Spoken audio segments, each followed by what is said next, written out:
Right, so we're back and ready for another deep dive. And today, we're looking at a game that, might not have been on everyone's radar. Yeah. The 76ers and the Pacers from October 27th. Now, at first glance, it just looks like another high-scoring NBA game. Right. But what we have here, the source material, suggests that this game actually tells us a lot about how teams are, building their offenses now. For sure, especially in the East. Yeah, in the East. It was a close one, too, back and forth the whole time, down to the wire. But what I think is really interesting about this game is that it wasn't like one team just totally dominated, right? Right. We saw two totally different offensive strategies going head-to-head. Yeah, let's break that down a little bit. So we know the 76ers, they really rely on their stars. Of course, yeah. Embiid and Harden. And they definitely came through, didn't they? Embiid ended up with 35 points, Yep. 12 rebounds, shooting 70% from the field. But it wasn't just about, the numbers themselves. Totally. I mean, there was this one play in the third quarter. Embiid gets the ball down low. Right. And he does this quick drop step, totally fakes out Turner, and then just slams it in, this powerful dunk, that kind of footwork. For a guy his size, Right.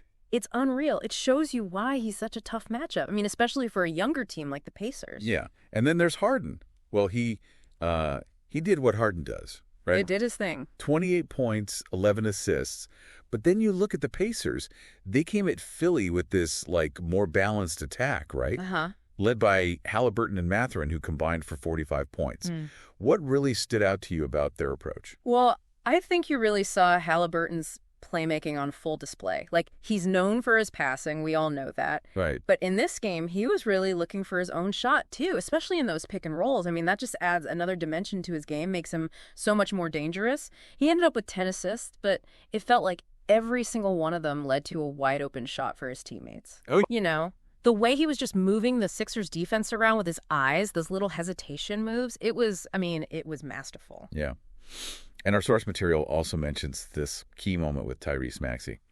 He came off the bench for the Sixers, and, man, he brought some serious energy. He did. To their offense. Yeah, and it's more than just energy with Maxey.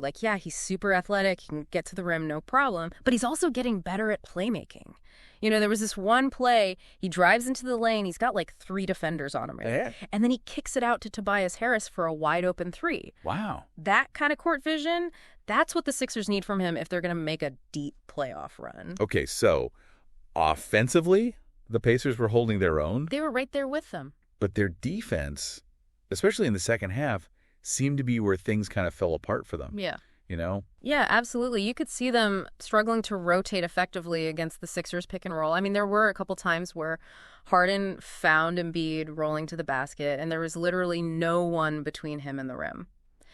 And I think, the Sixers' experience really showed they were just more disciplined in how they were running their defense. Right. So, big picture, what does all this mean?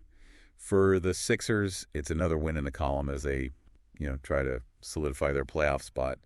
But for the Pacers, there are definitely some lessons to be learned from this game. For sure. I mean, the Pacers have got the offensive firepower to compete with any team in the league. I truly believe that. But if they really want to be contenders in the East, they've got to tighten up that defense, especially against teams like the Sixers with all that experience. Yeah. And it's exciting to see these young teams like the Pacers, pushing the pace and challenging the top teams. Yeah, it is. It's good for the league. But this game shows us that experience and playing solid defense, it still matters a lot, especially when you're fighting for a playoff spot. No doubt.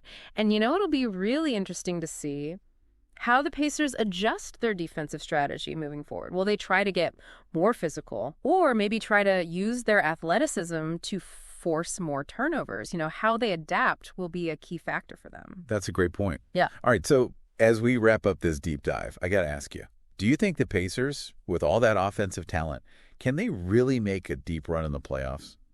Or are they going to be held back by those defensive inconsistencies? What are your thoughts? What stood out to you? Let us know. Yeah, let us know. We'd love to hear from you. Always.